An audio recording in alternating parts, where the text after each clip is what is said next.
We have launched Virtual MCP Servers in the TrueFoundry MCP Gateway. With this capability, you can create a dedicated virtual server inside the MCP Gateway. You can pick the source MCP servers, create a customized set of MCP tools spanning multiple MCP servers, and finally, you can independently configure this virtual MCP server with its own auth settings, tailoring the environment exactly how you need it.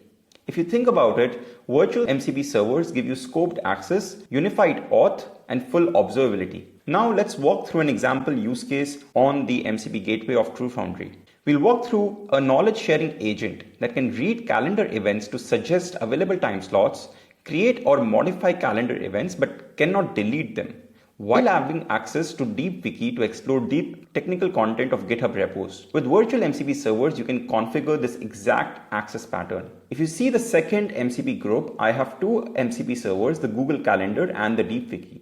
The Google Calendar is not connected, so let me reconnect this.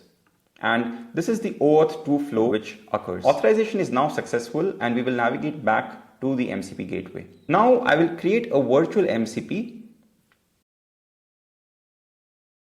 and add a short description. Now I will select the MCP servers and I can enable specific tools. If I do not enter anything, everything will be selected by default, but I will just select read wiki structure and read wiki contents. I can also override the authentication header if I want. Now let me add the second source MCP server and let me only enable conservative set of tools.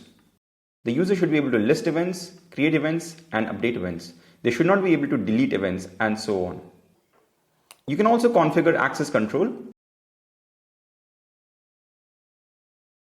Now the virtual MCP server is created, and if you click here, you will see this exact subset of tools that we selected.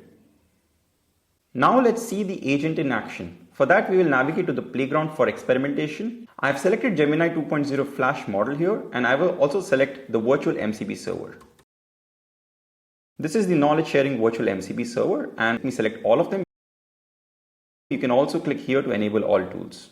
You can see that this virtual MCP server is now connected. One additional thing I will do before experimenting is I will update the system prompt with specific instructions. And we are good to go.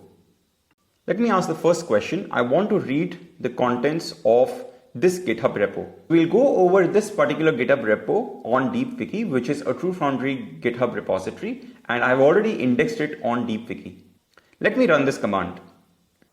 You can see that it is calling that MCP tool and it has read the particular contents. It is prompting me to schedule a meeting to discuss this repository. Let me give it the particular details. Now it's given a response that there are no events scheduled on either of these days, and let me just ask it to proceed. You can see that it has created a meeting, and let me just check the calendar. And you will see that this meeting has been scheduled, the calendar which was otherwise empty. Let me now go ahead and also do one more action, which is update the event description. And let me prompt it. Now you can see that it has updated the description of that event. Finally, let me ask it to delete this particular event. And you will see that it cannot delete events. Finally, you can also monitor the metrics. So let's go to MCP metrics.